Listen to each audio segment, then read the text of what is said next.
Сәлеметсіздер ме, студенттер? Бүгінгі біздің тақырыбымыз Англия костюмі. Бүгінгі сабағымызда біз Англияның костюмдері қалай өзгерген және оған не себеп болғанын білетін боламыз. 16 ғасырда итальяндық қайта өрлеу дәуірі Англияға қатты әсер етті. Еуропаға қарағанда Англияның костюмдері, өмірлері және дәстүрлері баяу өзгерді. Ендеше, ерлер костюміне назар аударайық. 16 ғасырдың бірінші жартысында ағылшын ерлер костюміне жейде, дублет және жеркенден болды. Жеркенден дегеніміз ерлердің сыртқы киімі. Жейделер матасының түсі ақ немесе сәл сарғыштау болған, жағалары жоқ, мойын ойынсы кесілген. Ерлердің салтанатты костюмі үстіңгі жағы тар, белден төмен қарай белдемшеге ұқсас кең қатпарлы баска болды. 16 ғасырдағы тар шұлықтар ұзын незерсток шалбарларды алмастырды. Салтанатты ерлер костюмі гаун болды.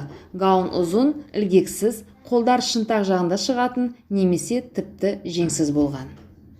Әйелдер костюмі 16 ғасырдың 20 жылдарындағы ағылшын ханымдар жейденің үстіне тығыз былғардан тігілген корсетке бастады.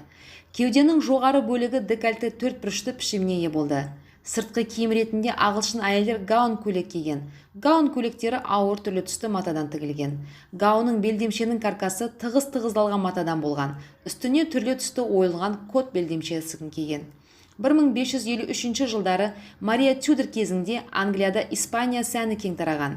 Белдемшеде испандық каркас пайда болды, кеуденің жоғары жағын қымтады, терең ойылған декольтені кестелген матамен жапқан. Әйелдің көйлектері, корсеттері тар және ұзын болған, бөксе сызығына дейін. Сол себептен белді визуалды түрде ұзын етіп көрсеткен. Әйел адамның пішіні пропорциясын өте көзге ұнамсыз болған. Белдері ұзын, аяқтары қысқа болып көрсеткен. Көйлек екі жеңді және бірнеше жағалар бола бастады. Сәнге рафы қатпарлы жағалар кіре бастады. Францияда оларды фреза деп атаған. Жағаны үлкен және түрлі түсті етіп жасаған. Сары, көгілдір және тағы басқа түстерді қолданған.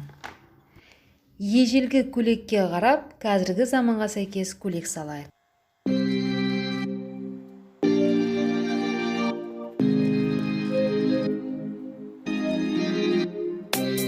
Imagine I was good again, but you still see me the same. Baby, why can't you pretend that nothing here has changed? Let's rewind, we'll be fine.